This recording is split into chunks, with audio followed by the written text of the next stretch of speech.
अध्यक्ष और हैदराबाद से सांसद असदुद्दीन ओवैसी ने एक नए विवाद को खड़ा कर दिया है। आज जब वो शपथ लेने के लिए लोकसभा पहुंचे तो उन्होंने शपथ लेने के बाद जय फिलिस्तीन का नारा लगा दिया, जिसके बाद इस पर बवाल हो रहा है। हालांकि प्रोटेम स्पीकर ने इस शब्द को संसद की कार्रवाई से हटा दिया है।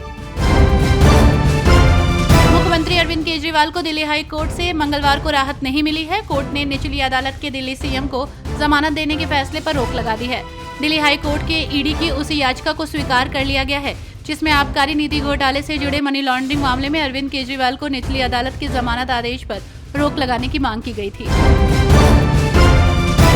लोकसभा स्पीकर पद पर केंद्र सरकार और विपक्ष के बीच आम सहमति नहीं बन सकी है। देश में पहली बार स्पीकर पद के लिए चुनाव होने जा रहे हैं। 26 जून को सुबह 11 बजे स्पीकर के लिए वोटिंग होगी। एनडीए ने ओम बिरला को ही दोबारा अपना उम्मीदवार बनाया है, तो वहीं विपक्षी दलों ने के सुरेश के नाम पर सहमति जताई है। के सुरेश ने नामांकन भी भर दिया है। ओडिशा के मुख्यमंत्री मोहन चरण मांझी ने प्रदेश की सत्ता में रही नवीन पटनायक की सरकार पर बड़ा आरोप लगाया है। उन्होंने एक जनसभा को संबोधित करते हुए कहा कि बम फेंककर मेरी हत्या करने की कोशिश की गई थी। मांझी ने खुद को जनता का मुख्यमंत्री बताते हुए सभी के लिए काम करने की बात भी दोहराई। महाराष्ट्र में विधानसभा चुनाव से पहले सियासी गहमागहमी तेज हो गई है। शरद पवार के नेतृत्व वाली एनसीपी ने चुनाव आयोग से कुछ सिंबल को वापस लेने या बाहर करने का आग्रह किया है। शरद पवार की पार्टी का दावा है कि कुछ सिंबल्स भ्रामक रूप से उसे ऑफिशियली तौर पर आवंटित तुरहा सिंबल के समान है।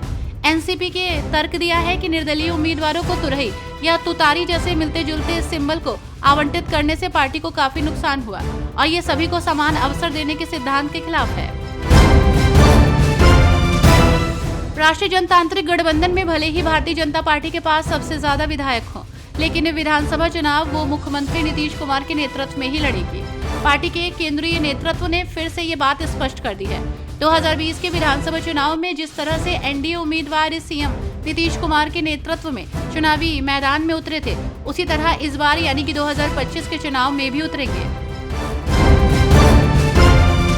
मुख्यमंत्री मोहन यादव की अध्यक्षता में हुई कैबिनेट बैठक में वर्ष 2024-25 के बजट का प्रस्तुतिकरण हुआ।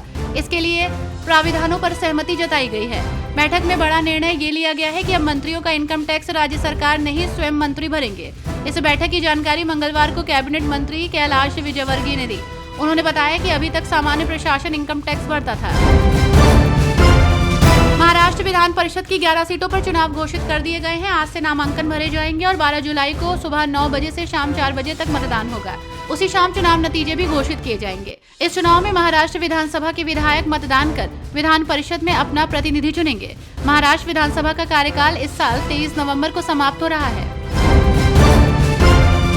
बीजेपी के राष्ट्रीय अध्यक्ष और केंद्रीय मंत्री जेपी नड्डा ने बीजेपी मुख्यालय में आपातकाल के विरोध में आयोजित लोकतंत्र का काला दिन कार्यक्रम को संबोधित किया। इस दौरान उन्होंने कांग्रेस पर साधा निशाना। उन्होंने कहा कि हम सब जानते हैं कि 25 जून को हम यहाँ पर काला दिवस के रूप में मना रहे हैं।